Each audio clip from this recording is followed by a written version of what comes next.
This is A View from the Bunker. Now, here's Derek Gilbert. The origins of demons. That's straight ahead on A View from the Bunker. Prepare for spiritual war by arming yourself with information.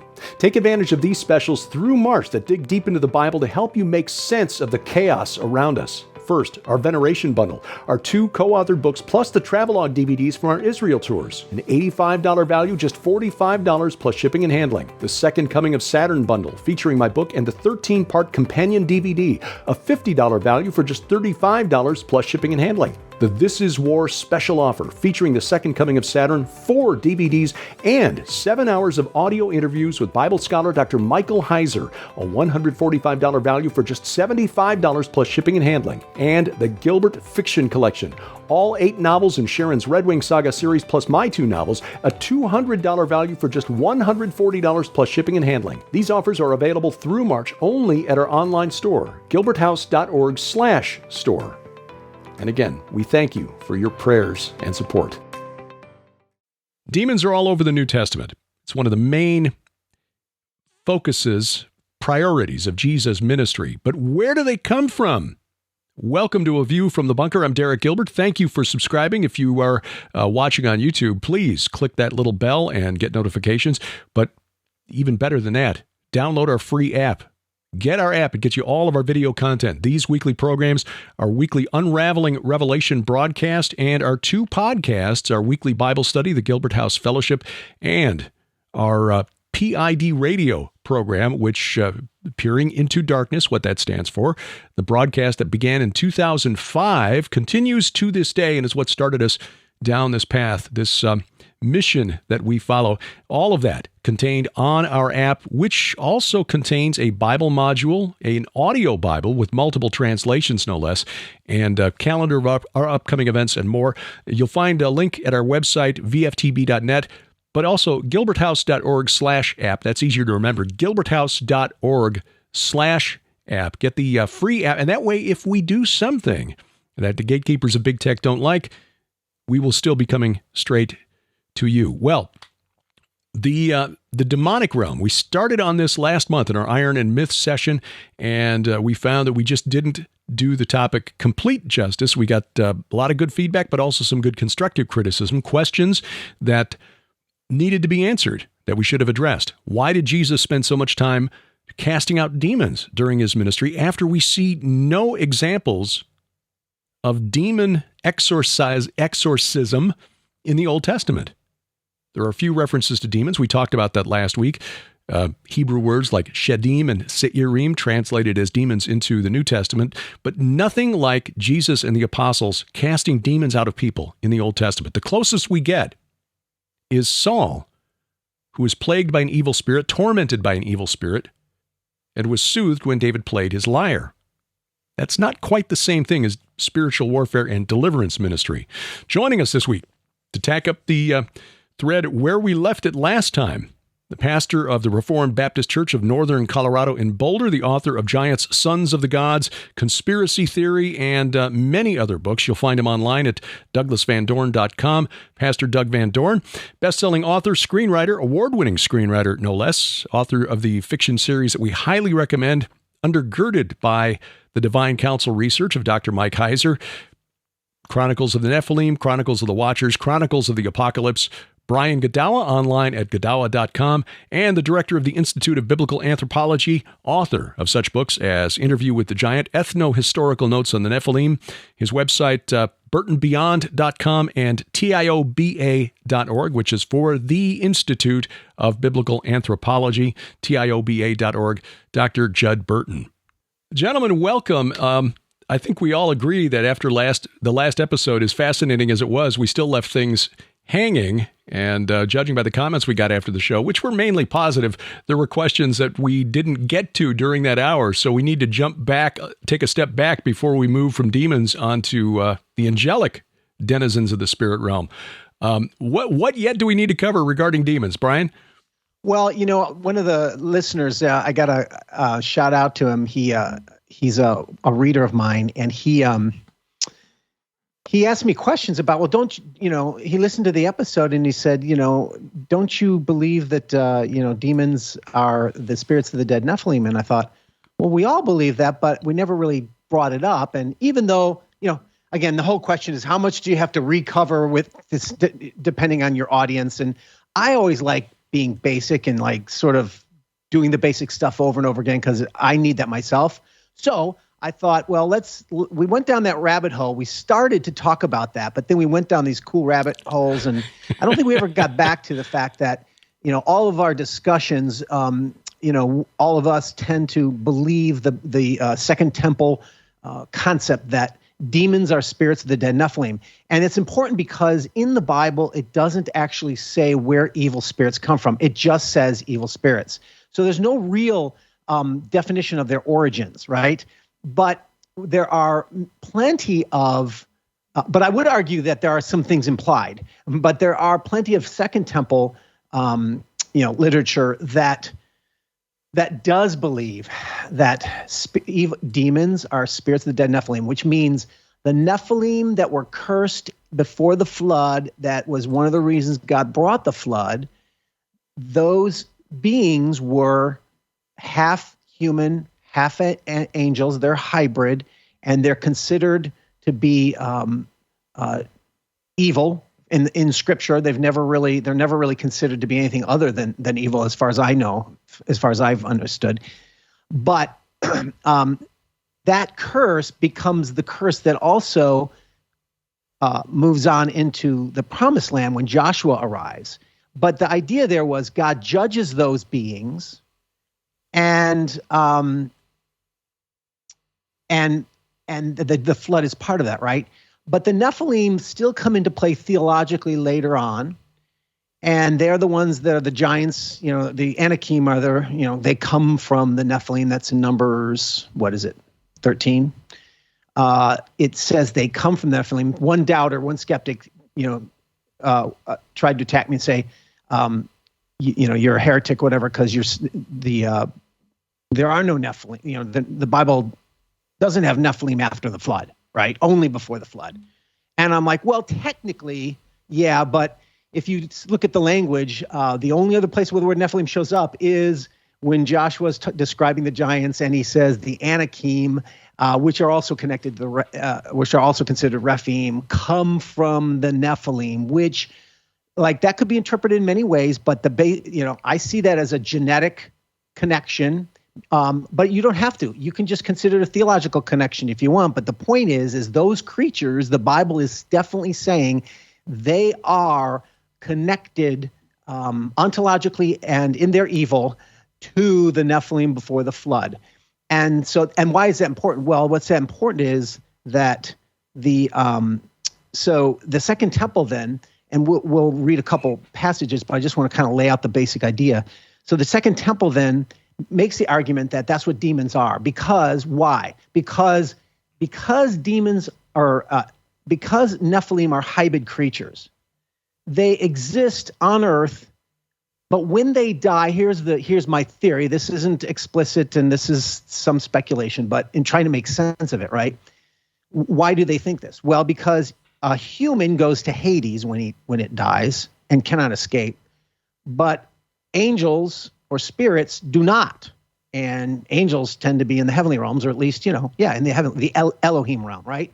And so if a creature is half and half, then it makes some theological sense that it would exist when it dies. It may exist in neither Hades nor heaven, right? And so it roams the earth, seeking bodies to inhabit. And I think that's, and you guys can expound on that, but I think that's the basic concept.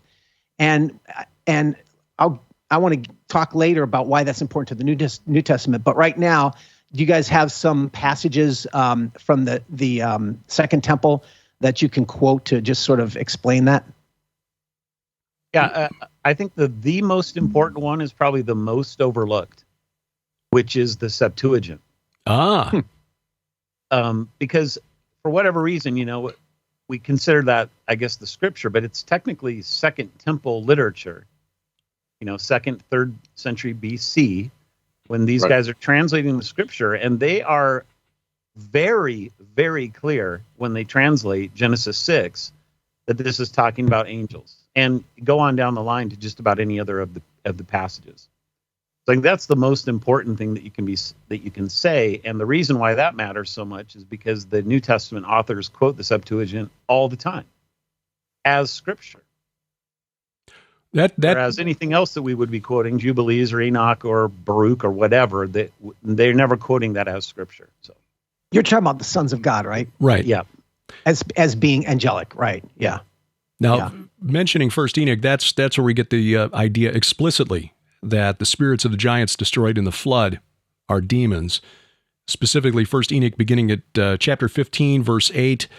But now the giants who were begotten by the spirits and flesh, they will call them evil spirits on the earth, for their dwelling will be on the earth.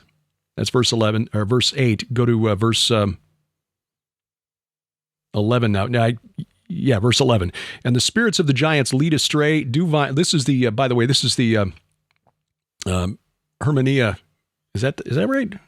Yeah, Nicholsburg's. The Nicholsburg, the more modern English translation. It's not the R.H. Charles. The spirits of the giants lead astray, do violence, make desolate, and attack and wrestle and hurl upon the earth and cause illnesses.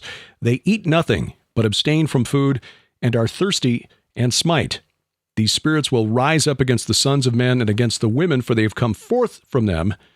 And now chapter 16, verse 1, from the day of the slaughter and destruction and death of the giants, from the soul of whose flesh the spirits are proceeding, they are making desolate without incurring judgment. Thus they will make desolate until the day of the consummation of the great judgment, when the great age will be consummated.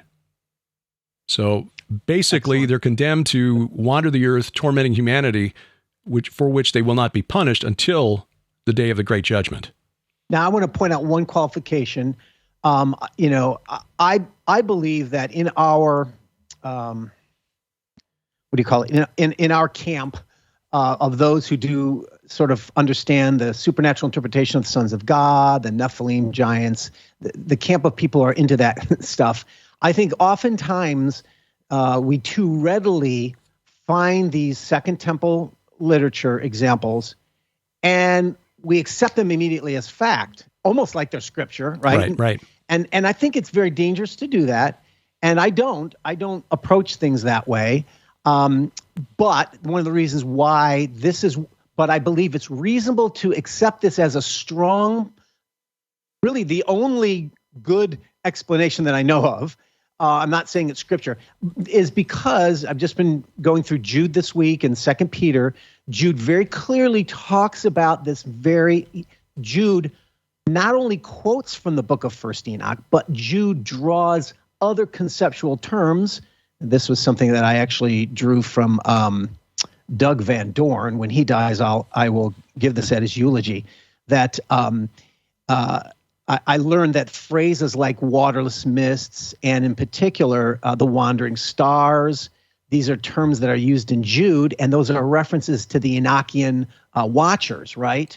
And so it's reasonable then, from my mind, biblically, to say that there's at least some scriptural basis that if Jude and Peter draw so extensively from Enoch, and particularly related to the watchers, right, and the angels, etc., then I think that it's fair to at least say, okay, I think that is a strong contender for an interpretation. That's how I take it, as one that appreciates Second Temple literature, and considers it worthy of consideration because Bible writers draw from it, but not necessarily doesn't mean it's scripture. And I don't think any of us here are saying that it is. Is that fair? Yeah. I think there's an interesting tie-in here, just by extension, not to chase a rabbit too far, but this passage in First Enoch, chapter 15 and 16, this is the very passage that Montague Summers references in his book, The Vampire Has Kith and Kin, when he's describing the behavior of the vampire spirit. That's sort of what sent me down that particular trail.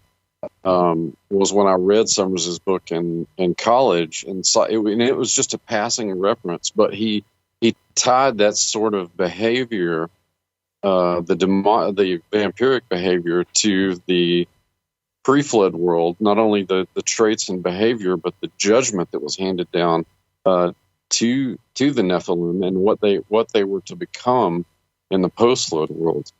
And this, in a broader kind of ethno-demonological way, cross-cultural way, is applicable to the behavior of these kinds of spirits in cultures all over the world.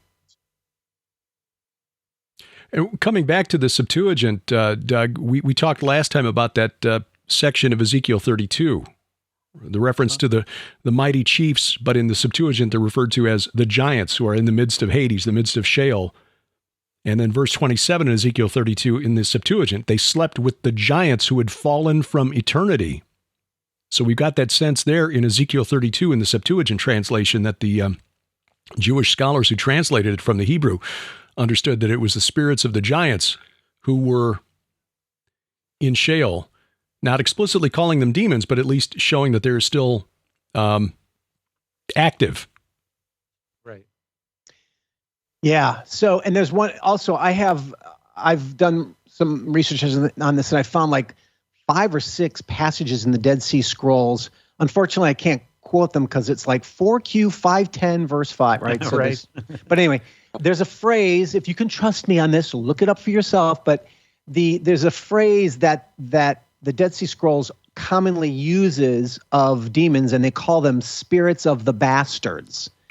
What does that mean, right? Well, what's a bastard? A bastard is considered someone that doesn't have a father, right?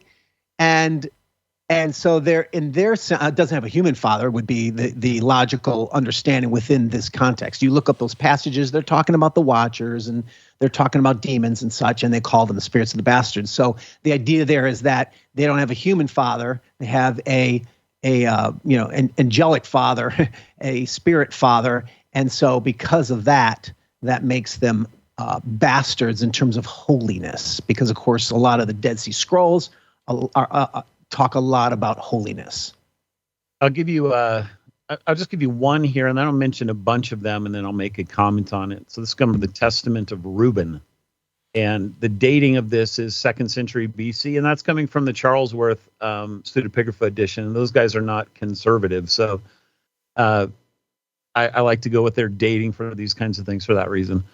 For thus lewd women allured the Watchers who were before the flood. As they continued looking at women, they lusted after them, and they conceived the act in their mind, for they changed themselves into the shape of men. That's an interesting one. And appeared to them when they were with their husbands, and the women lusting in their minds and their forms gave birth to giants. For the Watchers appeared to them as reaching unto the heaven.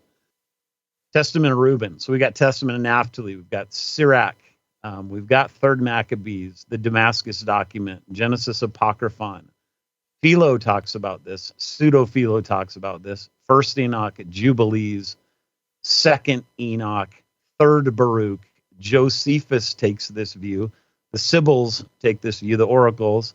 2nd Baruch takes this view. The Targums take this view. There's a scholar by the name of Jaap Dodens over in the Netherlands who did a dissertation on this, just looking at the history of it. And I think that he's uncovered everything that there is to uncover that we know of. And his conclusion is that 100% of the literature that speaks about this, up until the time the New Testament is done being written, takes this view. 100%. That's a very powerful argument, I think. You can go and look up his dissertation on academia. I think it's still up there. If it's not, you can find it somewhere else. But I'll put a link to it in the show notes because I've read it and I cited it in a couple of our books. So it's just excellent. He's a very conservative guy, reformed guy, Brian. So cool. Yes, I like that link too. Send it to me personally. Yeah, and and then he also goes through the early church as well. There was a paper that was done on this. I think a guy named Newman. This was like 30 years ago, and he did kind of a research on it, but then Dodens takes to the next level and just uncovers everybody. And same thing, first 300 years of the church, we have like 20, 25 church fathers that all take the exact same view, and there's no disagreement for the first 200 years of the church. So, when guys like Chrysostom and Theodoret come along, and Augustine, and they by this time Enoch has really been lost to them. They don't understand what it had actually said, and they start poo-pooing the idea and naysaying it, and almost cursing it, like anybody who would take that view is a complete idiot. Well, they've just lost their history. There's no other way to say it than that. They just don't know what they're talking about. They don't know what the church had always believed uniformly. And to me, this is such an incredibly powerful argument from history that if there's nobody else out there that we know of that took another view, then the burden of proof is not on me to prove that Jude and Peter took this view. That's good. It really is astonishing when you read things like Justin Martyr writing, the angels transgressed this appointment, were captivated by love of women and begat children who are those that are called demons. Yeah. Just comes right out and says. Yeah. I mean, this was writing about the year 160 AD. So what, less than 75 years, if you take a late view of the writing of the book of Revelation, less than a century after the death of the last apostle. Yeah, and I think that the next question becomes, well, what's the point, right? You know, and Derek, you brought up that that we need to talk a little bit about the demonic activity in the New Testament, because all of a sudden Jesus comes and there's all these possessions and he's casting all of these demons and such. And I had brought up earlier, in previous discussions, I may have actually been sloppy. I think I may have said something like, we don't hear about demons in the Old Testament, but then we disproved that by showing all the demonic entities. My point was, I was actually thinking on the lines of, we don't see demon possession. It's not to say that it doesn't exist and it wasn't relevant, but it's not really talked about. And why and what's that? That's an interesting concept itself. But the fact that now in the New Testament, it's a big deal. It's a big part of Messiah's ministry. Well, what's the point? What's the point? And I think that what I like about this view is it also gives, it brings, it makes sense of the messianic program, the messianic goals of Christ in a very biblical way that I find amazing. Let me sort of spell out some of what I'm thinking. And, I don't know if you guys agree with all of this, and that's okay if you don't, and, feel free to give other opinions. But I think that okay, so if there's spirits of the dead Nephilim, what's the point? I think it's the messianic conclusion of casting out the Nephilim from the land of Israel. Because if you go back to Joshua, right? God says, get rid of all the Anakim, and Joshua 11 says, he got rid of all the Anakim except in the land of Philistia. Mm-hmm, mm-hmm. And of course, in other texts, we see those referred to as Rephaim, like Goliath, etc., right? And so he didn't get rid of all of them, and he's David. And who would Messiah be? The son of David. The Messiah is a Davidic character. And so David didn't, I'm sorry, I was talking about Joshua. I think I got messed up there. I was talking about Joshua. So Joshua didn't do it. Then David comes along, and the text talks a lot about him getting rid of the Rephaim. He eliminates the Rephaim throughout the land. And in some of the battles, some of these Rephaim go after him, right?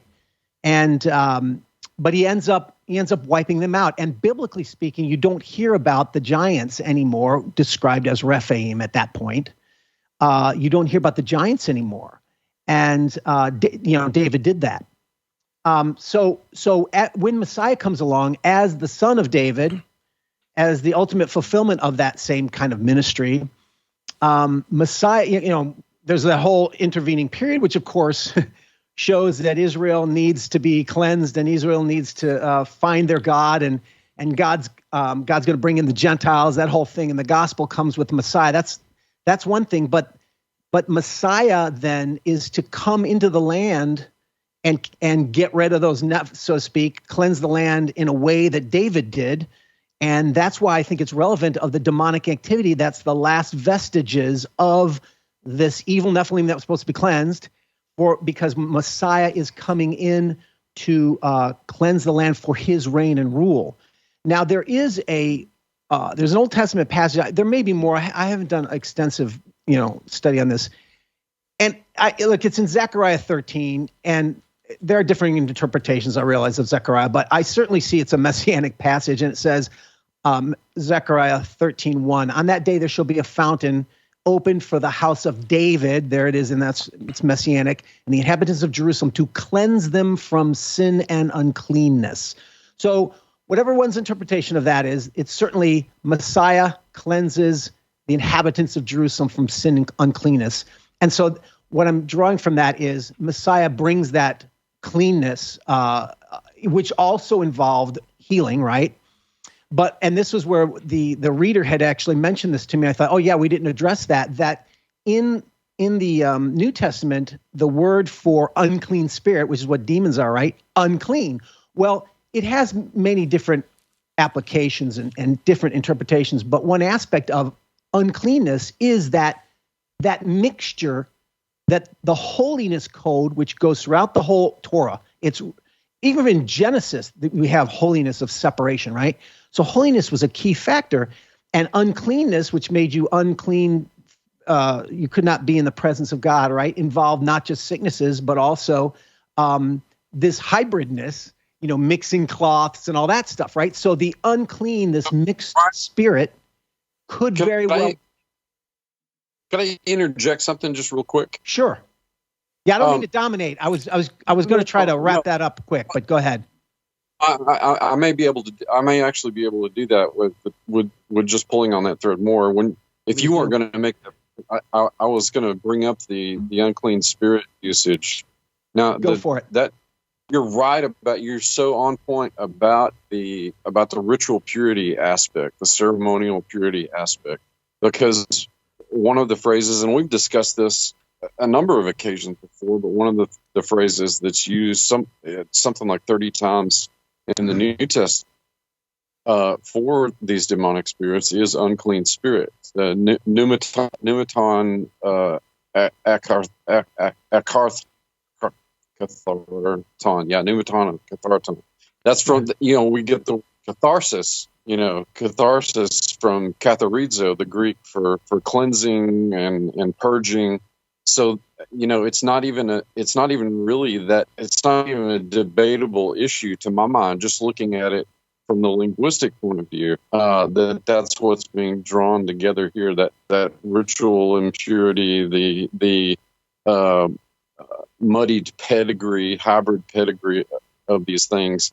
And now they're in more preponderance when Jesus comes on the scene, because they've sort of been hovering around, doing their thing, wandering around on the earth. And it may, going back to our last episode, the reason that we're running into so many of them in the New Testament may be an issue of demography, that there are simply more of them if the same mechanism is at work when they meet their demise as the pre-flood Nephilim. Sure, but I would also add to that the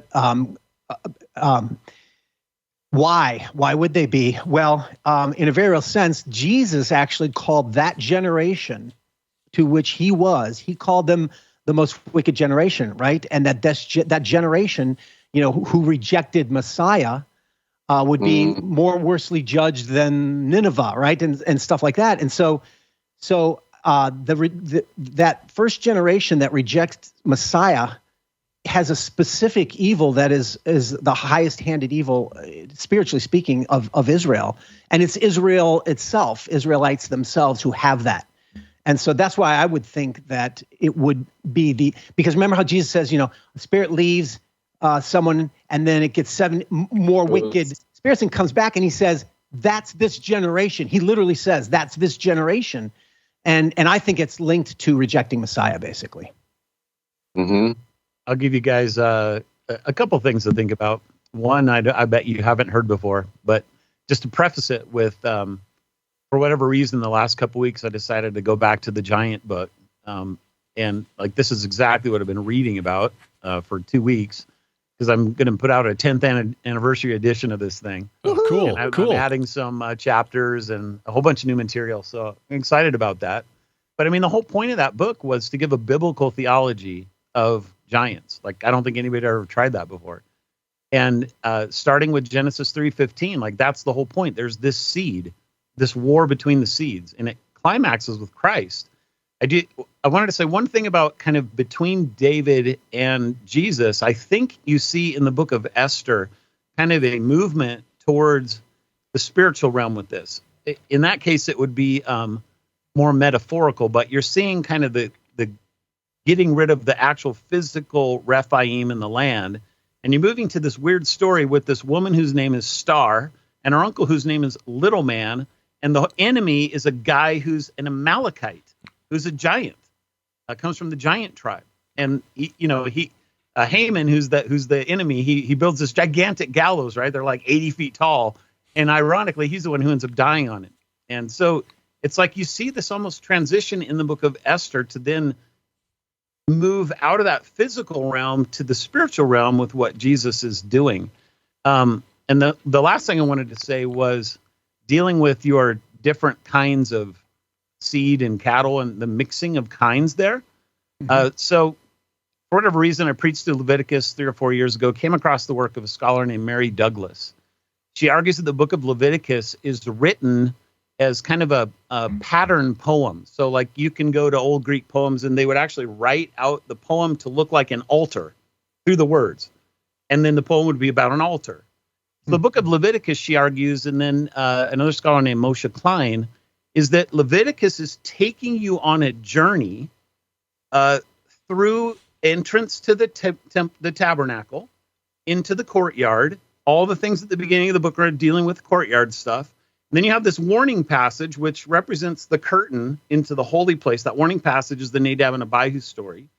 And then you come into stuff that's dealing with places that are in the holy place, kind of sexual purity and those kinds of laws. And then you have another warning passage. And then you have the very center of the book, which is chapter 19, which is kind of this broken 10 Commandments thing. And this is the very center. So Leviticus is already the center of the 5 books. Leviticus 19 would be the theological center of Leviticus. And there's a center of the center of the center, which is right here. And it's one of the most inexplicable things that you're reading along linearly in this book. And it talks about mating different kind of cattle, sowing different kind of field in a seed in a field, weaving different materials and clothes. Like, why are you talking about that? Then the very next law is totally different. Sex with a slave woman at the entrance of the tent and atonement.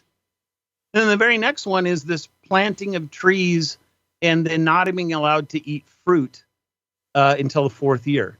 You're like, what is going on here? Well, if you view Leviticus as a journey into the tabernacle and then back out, this center does 3 things. It takes you to the seed things is kind of the conception.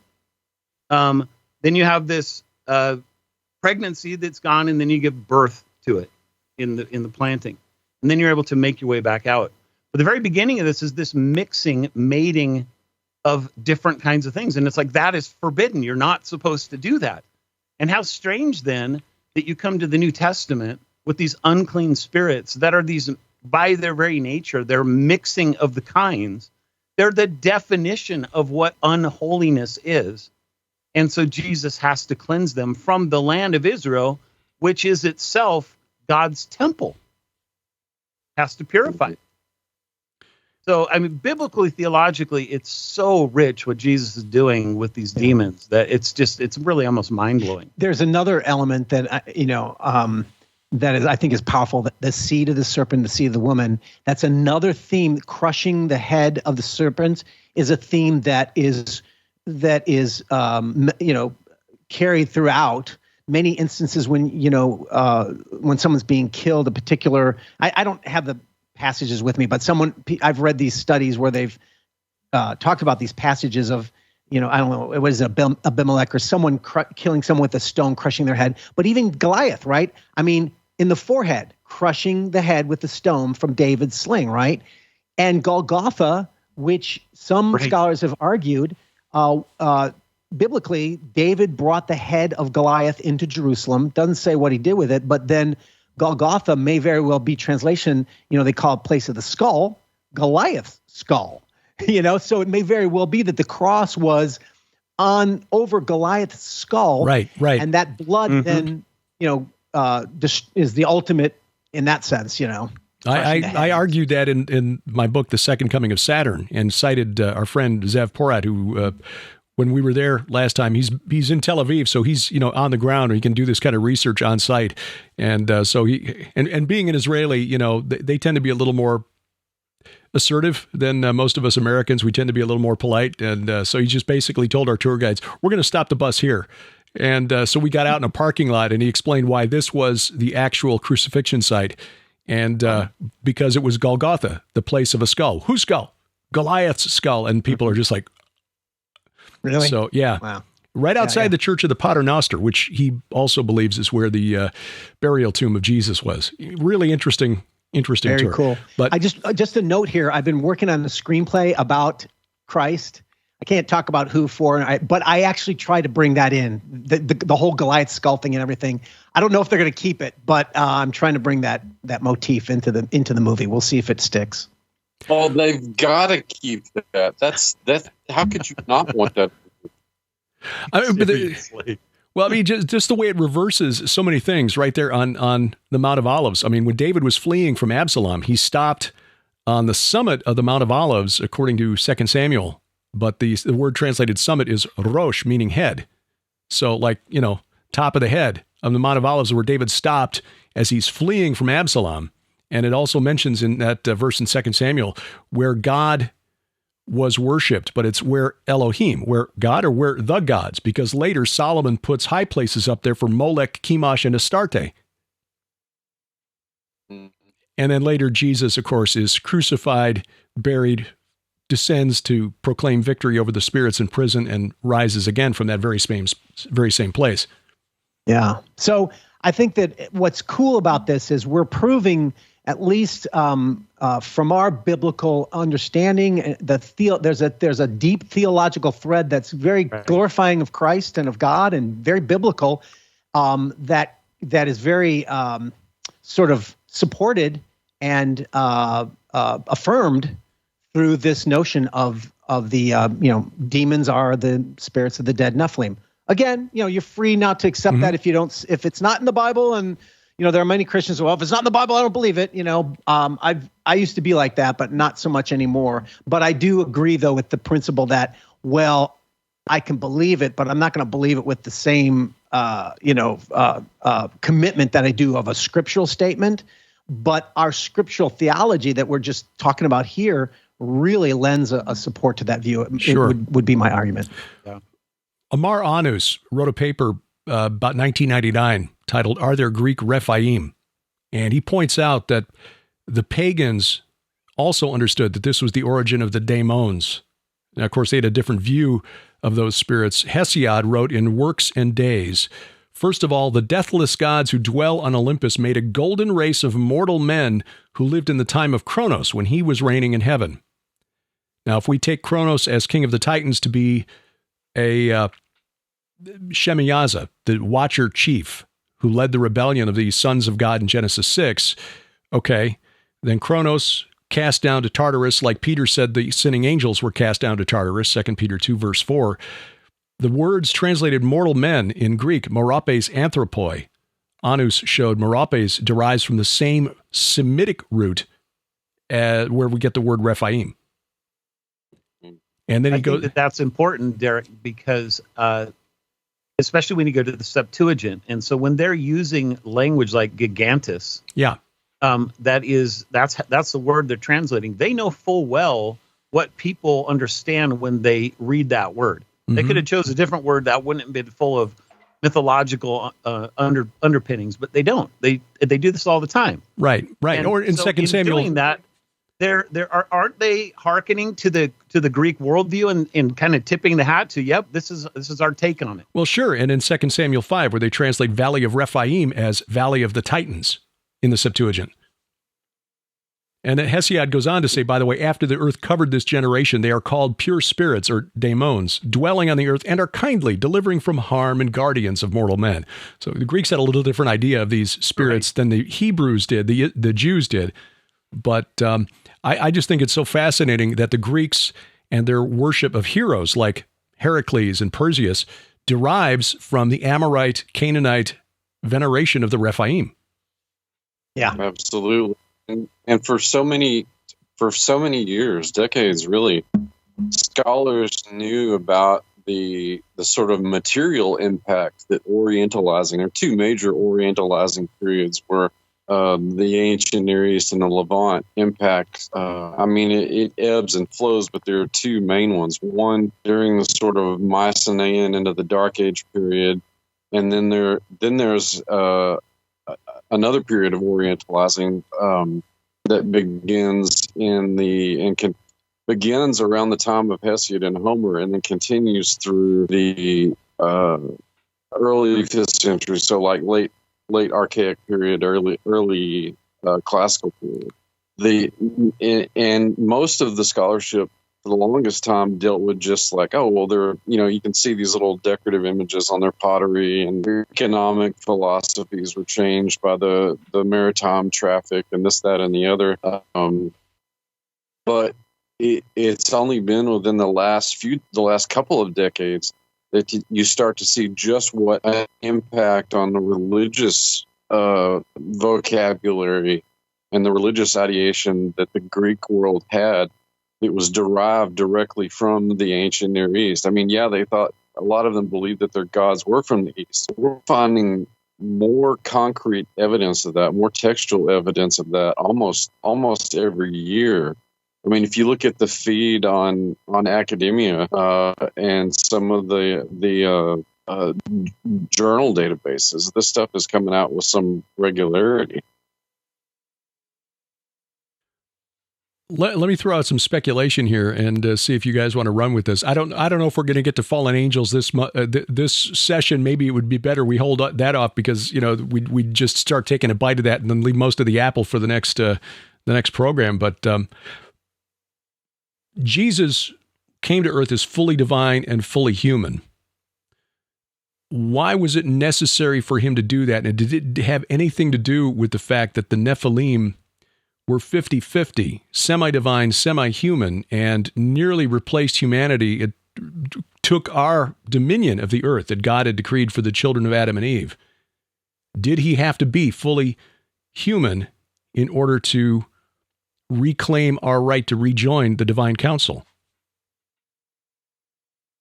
Yeah, I think, just going back to Noah and the whole idea that he was blameless in his generations.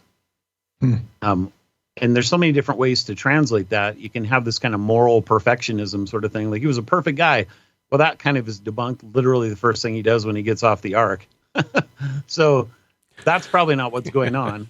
So, when you find that this word is being used of animal sacrifices that have to be pure, physically spotless, untainted, and how important that is in Levitical law, and you see that this is the reason why God saved Noah. And then you come to the New Testament, and especially in Luke, when in chapter 3 he gives Jesus' genealogy, and unlike Matthew, who stops, I believe, at Abraham, Luke goes all the way back to Adam. But why is he doing that? Well, he's tracing it through the line of Noah, isn't he? And if we let the story of the flood and why God chose Noah to be have any kind of a say in that genealogy, then I think you have to conclude that the perfection of his genes was absolutely essential, so that Jesus is not just another Hercules come down the pike. He's totally different. That's his divine nature, but the fact that he's fully human is something that Hercules couldn't say that either. Gilgamesh, any of those guys. Yeah. In a way, I would argue that, of course, unbelievers or whatever, atheists, whatever might say, it's all mythology. And so Jesus is just, his claims, he's just drawing from what was before him. Yeah, I'm like those sons of God, or Nephilim, or hybrids, or whatever. I've heard that kind of referencing as if he came up with this idea from before. But I think it's in reverse. I think it's the spirit beings who know a heck of a lot more in advance than humans would. In a way, they're parodying what they know is ultimately coming, the seed of the woman. And in my series, Chronicles of the Nephilim, it is speculation, but I do use that as a dominant theme, that the spiritual powers are seeking. That's what I think one of the original one of the original purposes for that angels come, why are they coming down and mating with humans anyway? What's the point? Well, I think part of that is to pollute the seed of man so that the seed of the woman, which it comes from humanity, right, cannot take place because it'll be spoiled, and it can't come from God because it's corrupted with their seed, right? And so I think that's theologically what another element that's going on. And I think, and I bring that as a dominant theme throughout my novel series, because it's like if the spiritual powers know something, they don't know everything, because the New Testament says they didn't know everything about Messiah, but they knew something. And I think that that's probably part of it, that they're trying to destroy the seed of the woman that goes on from Noah and on to David and on ultimately to Jesus as well. And you have these repeating motifs of trying to kill all the babies, right? That just again reflects that seed of the serpent versus the seed of the woman. And I don't think seed of the serpent has to only be exclusively related to Nephilim hybrids. I think that the satanic nature of the godless, or whatever, the pagans in the Old Testament speaks enough to call them, to have them at least be a part of that community of what's called the seed of the serpent, right? So anyway, those are just some thoughts. One more to kind of bolster this with Luke's genealogy. He traces it through what seems to be the kings of Israel. So you think it's a kingly line. What's interesting is he starts off the genealogy by saying Jesus, when he began his ministry, was about 30 years of age, being the son, as it was supposed, of Joseph, Heli. And then he goes on. Well, why would you bring that up? If it's a line from Judah, why would you even talk about ministry? Well, maybe it has something to do with what we're talking about here, that in order to be a priest, you could not have any of those physical defects, and you could not be genetically problematic. You had to be unblemished, and that's straight up Levitical law. So for the fact that Luke would then continue all the way through Noah and then back to Adam to prove that this is the son of Adam, the son of God, I think that fits right into what your question was about, Derek.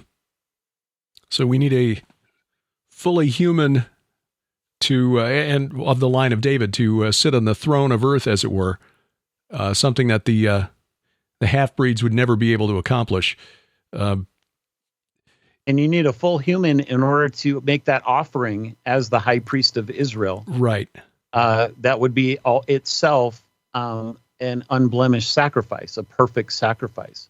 So both of those things have to obtain with the ministry part of who he was as prophet, priest, and king. And there was a book that came to mind while you were talking, Doug, called The Jesus Dynasty. Are you familiar with it? I think I've heard that, but I've not read it. It's Tabor, one of Tabor's books. Anyway, he makes the claim that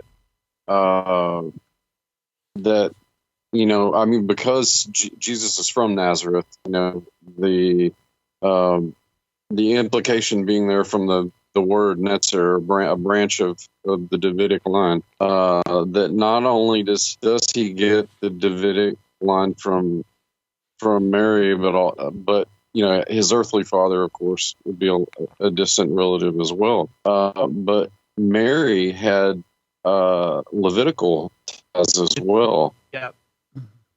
Seems like she had to, because if her relative is Elizabeth, and then the whole point of that is that John is being born into the priesthood. Yeah. Yeah. Well, I think we've covered the origin of demons, and showing not just from Second Temple literature, but also some of the hints in the Septuagint, probably the most important Second Temple document to us, but also from the writings of Homer and Hesiod, but also Homer uses that same phrase, that merapes anthropoi, to deal with that, or to identify the heroes of the Golden Age.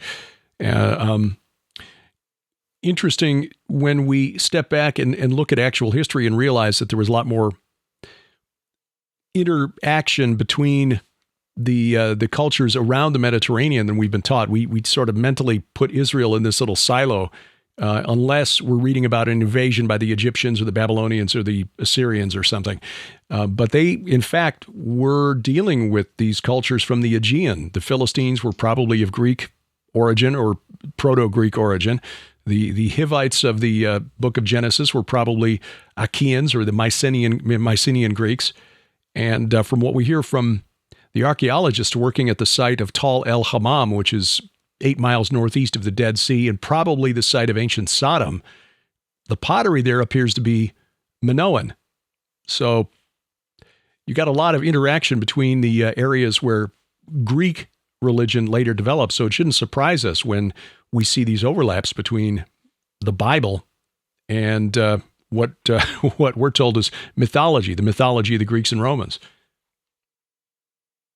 There was an old, I don't know if you guys are watching, it was Spielberg did a cartoon series called Animaniacs. Yeah. It was brilliant. And they had this one episode I remember, it's a little 2-minute clip of Poland and how Poland was always getting trampled on by every army that ever came through. Poland was like Grand Central Station. In order to get anywhere, you had to go through Poland. And they just do this for century after century. And like, that's what Israel is. I mean, they're right in the middle of everything. Interesting that God chose that as the place to plant his people and to declare that he will dwell forever on his mountain. Sounds like we got some exciting things coming up. Doug, when can we see the revised, renewed, expanded edition of Giants, Sons of the Gods? Well, you guys will give me a couple more things to write about here tonight, so I got a little bit more work. But yeah, hopefully very soon. I've been working on it pretty furiously for 2 weeks, and I mean it's still gonna be that book, but I wanted to add a little bit of stuff with the future from my take on it. I didn't really talk about that the first time around, and just some other kind of fun things. I'll talk about Goliath in there and stuff that I didn't really mention before. So hopefully within the next month it'll be out. Look forward to that. Well, Brian, you got anything that you can share with us, or is it still all on the QT? With regard to Brian, anything that you can share with us publicly? Oh, me? Yeah. Oh, your sound went out, so yeah, it went out what right there, so we couldn't hear you talking about. Yeah, I can't say the name right now, but yeah. But I'm working on a project like that, and I tried to bring a little bit of our understanding of the divine counsel into the story. It's not going to be, if I had my druthers, right? But I definitely tried to bring Azazel in there a little bit, the concept at least, and with the Satan character sort of bring in the notion that he's the God of this world, and what does that mean? Without having to go into deep theology to people, just sort of, bringing that concept in, that it's real. It's not just some throwaway phrase, right? It's very crucial to who he was, and not calling him Satan, but calling him the accuser, which would be more accurate, right? Right. Little things like that, but it's, we'll see. Hopefully I'll be able to say more about it as time goes on. All right. Judd, I know you're continuing to work on just getting back on your feet, as it were, or get more mobility. But what are you working on as far as writing, research, anything you can share? Well, I prefer to stay a little tight-lipped. I know that my compadre Doug will be happy to see the last bit of this paper that we've been working on from me. And I don't know, this as we were talking before the show, I sort of had a fire lit under me this week. So I may be hypergraphic to the point of Dostoevsky by the time it's all over with. Well, fellows, look forward to Derek. We have in the pipeline. I'm going to release this on February 19th, and so as this goes out there, we're 1 month out from returning to Israel, and we're going out a few days early to shoot video at some locations that will not be on the tour, and also some sites that are on the tour, but with an archaeologist who's done some excavations at places like Gilgal Rephaim, a similar site called Kerbet Betahah, and we're also going to go to, we hope to go to Tel Avel Beth Ma'akah, which is where, according to the book of Enoch, he delivered God's judgment to the weeping angels. And just kind of shoot that and try to turn it into some coherent documentary on why that area in the north was where Jesus based his ministry. Why did he choose to be baptized in Bashan, not Bethany, across the Jordan? Why did he base his ministry at Capernaum? Why did he go to Caesarea Philippi? Have you guys come across this? I couldn't believe this, and I think it was looking at Bethany and what you were giving us for Bethany and all that kind of stuff, Derek. And this idea that Bethany across the Jordan was a place that Joshua had gone to, I believe, when, right when they cross over the river, and then the 12 stones and whatever, and then they set up this camp. Well, so they set up a perimeter wall that looks like a gigantic right foot. And apparently this is like, they do this all the time. Well, these guys are like, well, it's just we're putting our foot on the ground. And I'm just sitting here wondering, I wonder if that's all it is. Giant footprint in the ground of the land of giants. And I just conquered these guys, sort of a thing. Well, our friend Aaron Lipkin has done a DVD on this, on the footprints of God, and showing that some of these Gilgals, there's one at Argamon in the Jordan Valley. They found 7 of them all together. One of them is around the site of Joshua's altar on Mount Ebal. If you look at the border fence around, the boundary fence around the altar there, it's in the shape of a sandal. But the 7th one, when you look at a map of the old city of Jerusalem and the city of David, like, of what that city looked like prior to its expansion, it looks like a footprint. I was thinking the same thing with Jericho. Otherwise, I don't understand. It's inexplicable to me. Like, why would you make your city look like that? And yet, as soon as I saw this, I was blown away. I had never come across it before. There's a verse in Deuteronomy that says that wherever you place the sole of your foot. Right. Yeah. Right. Yeah. Doesn't this all go back to the bruising of the heel, and his heel will crush the head of the serpent? Maybe so. Yeah. Well, interesting. We've got plenty to talk about in the next session, and we look forward to it soon. Pastor Doug Van Dorn, Brian Godawa, Dr. Judd Burton, thanks again for joining us for this session of Iron and Myth. Check the show notes wherever you're watching or listening to this podcast. VFTB.net, of course, is our main website, but you'll find us on social media at View from Bunker or at Derek Gilbert. That's at Twitter, by the way. Facebook, View from the Bunker, and some of the new social media sites were there as well. Truth Social, Gab Me, We Get Her Parlor, Derek P. Gilbert, my username on those. And you'll find the show notes, again, wherever this podcast has been uploaded, video or audio. I'll put a link to that paper that Doug mentioned, to Yap Doden's. It's a 2013 dissertation on the sons of God in Genesis chapter 6. Really thorough examination of the evidence. But even though it's not explicit in the Bible, it is clear when you piece all the evidence together that it was the understanding of the Jews of Jesus' day, the Second Temple period, and the early church for about the first 400 years after the resurrection, that giants proceeded from the unholy union of the sons of God, the B'nai Elohim, and the daughters of men in Genesis chapter 6, that they were destroyed in the flood of Noah, and their spirits became demons, and those demons are still with us today. That was the understanding. Now, if it was explicit in the Bible, it would be easier to make that case.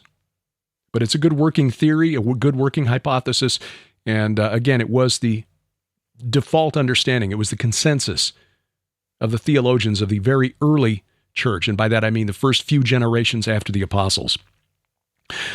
Well, we've got angels and the spirit realm coming up for the next Iron and Myth, so make sure you're here for that. We have got a few things to tell you about as far as our calendar for the upcoming year. The Skywatch TV virtual conference. There is another one coming for this spring. I don't have details yet on the release date, but I've already turned in my presentation. It is on, what did I do it on? I turned it in, and now I don't remember what I did. Anyway, yeah, it's getting late in the evening. But that will be coming up soon. We'll tell you more about that. Our tour of Israel coming up in just a month. And when we come back, we will have some video that we will share with you. Looking forward to that. The Go Therefore conference coming up this summer, July 28th through 30th, the Harvest Revival Center in Brookline, Ohio. Other speakers, details yet to come, but Sharon and I have committed. We will be there for that. And you can find out more at gothereforeconference.com. If you got a spare moment and you care to leave a review about this podcast, it, of course, helps with the algorithms, not Al Gore rhythm.